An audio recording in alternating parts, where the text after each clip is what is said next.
शहर में एक खुशहाल परिवार रहा करता था। उस परिवार में पति पत्नी और उनकी एक बच्ची शिवानी थी। शिवानी को ढोलक बजाने और नाचने गाने का बहुत शौक था, लेकिन घर वालों की अनुमति न होने के कारण वो मुश्किल से ही ढोलक बजा पाती या फिर नाच गा पाती थी। माँ, आज पड़ोस में एक शादी है, उन्होंने मुझे भी बुलाया है ताकि मैं ढोलक पर नाच सकूं और ढोलक भी बजा सकूं। क्या आप मुझे वहां तक जाने देंगी?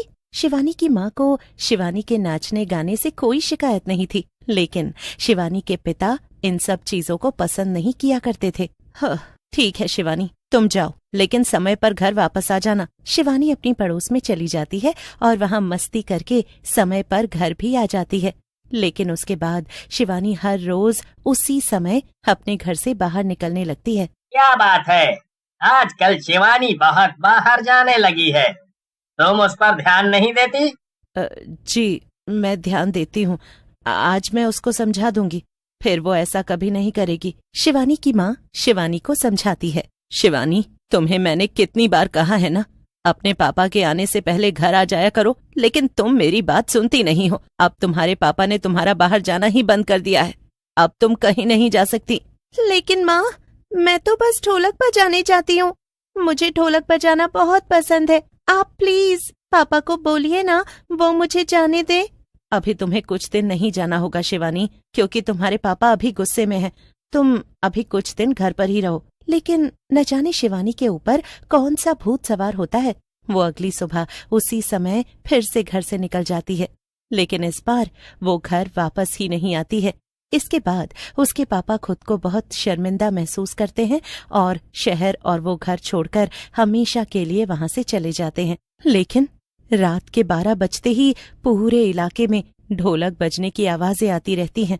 मम्मी, कल रात मैंने ढोलक बजाने की आवाज सुनी, क्या कोई शादी हो रही थी आसपास? नहीं बेटा, तुम यहाँ इतनी दूर से पढ़ने आए हो, तुम अपनी पढ़ाई पर ध्यान दो। यहाँ तो ऐसी चीजें होती रहती हैं, उस पर कोई ध्यान नहीं देता। बेहतर होगा तुम भी उसको ऐसे ही जाने दो। मोहन फिर रात को पढ़ने बैठता है और उसको फिर से ढोलक बजने की आवाजें आने लगती हैं। ऐसे में कोई कैसे पढ़ सकता है?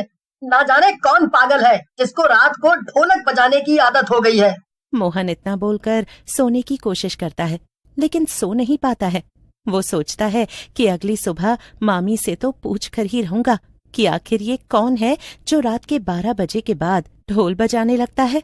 सुबह होते ही वो अपनी मामी के पास जाता है। मामी, आप मुझसे क्या छुपा रही हैं? यहाँ कोई तो है जो रोज ढोलक बजाता है, मैं पढ़ाई नहीं कर पाता हूँ। अरे बेटा, मैं भला तुमसे क्यों छुपाऊंगी? लोग कहते हैं कि ये आवाजें एक पुराने घर से आती हैं, लेकिन आज तक वहां जाने की हिम्मत किसी ने नहीं दिखाई। सबको डर है कि वहां पर कोई साया है, इसलिए कहती हूँ तुम भी इन चीजों से दूर ही रहो। ऐसा सब कुछ नहीं होता मामी, ये सब कहने की बातें होती हैं। आप बोलो तो मैं एक बार देख कर आता हूँ। नहीं, वहां जाने की कोई जरूरत नहीं है।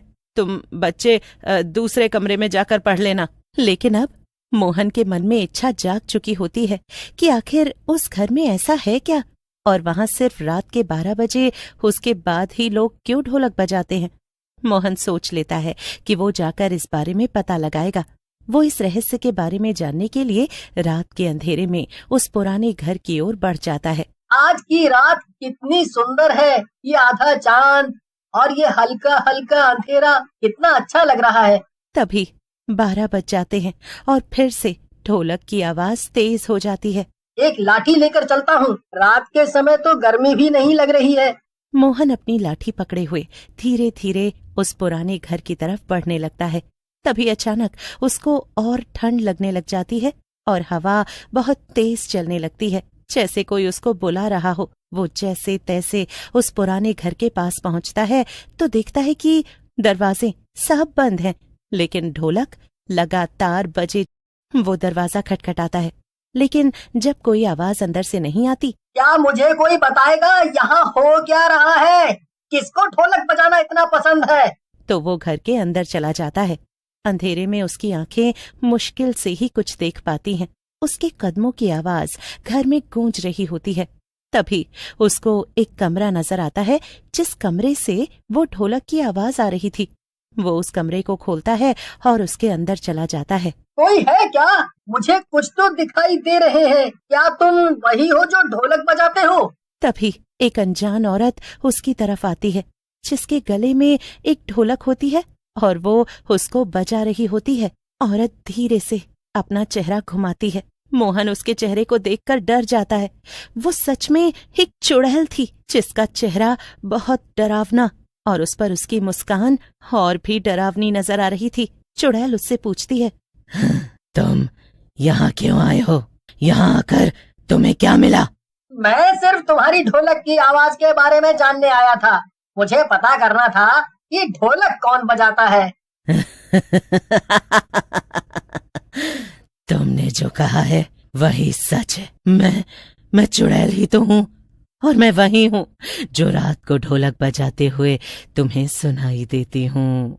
चुड़ैल उसके बात का उत्तर देने के बजाय एक लंबी चुप्पी साथ लेती है। फिर बोलती है, तुम क्या जानना चाहते हो? यही कि मैं कौन हूँ और यहाँ पर क्यों हूँ? मोहन अपना सिर हिलाकर हामी भरता है। मैं एक समय में इस शहर की एक सामान्य लड़की थी। मेरा नाम शिवानी था। मैं एक अच्छे परिवार से थी, लेकिन एक दिन मुझे एक अजनबी से प्यार हो गया।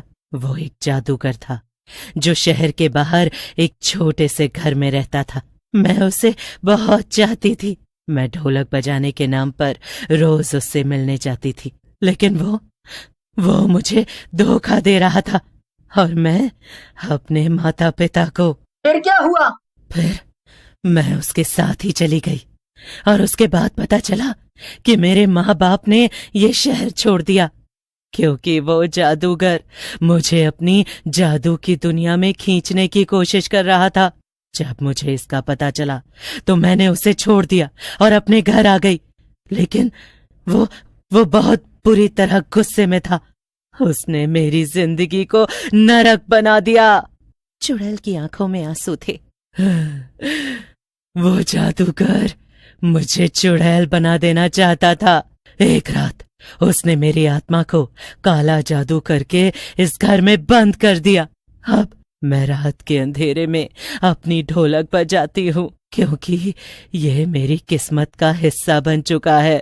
जब तक मेरी आत्मा को शांति नहीं मिलती, मैं यहाँ ढोलक बजाती रहूंगी। मोहन अब पूरी कहानी समझ चुका था। उसे शिवानी की पीड़ा का एहसास होता है, लेकिन उसी समय उसे ये भी पता चलता है कि अगर वो शिवानी की मदद नहीं करेगा तो शायद शिवानी को कभी शांति नहीं मिलेगी और वो हमेशा के लिए इसी घर में बंद होकर रह जाएगी। मोहन ने शिवानी से जादूगर के बारे में सब कुछ पूछा और फिर शहर से बाहर उस जादूगर के घर की ओर निकल पड़ा। जादूगर का घर एक घने जंगल के बीच था और जैसे ही मोहन वहां पहुंचा, वो महसूस करने लगा कि यहाँ कुछ अनहोनी हो रही है। तुम्हारे जैसे इंसान को मेरे जादू से कौन बचा सकता है?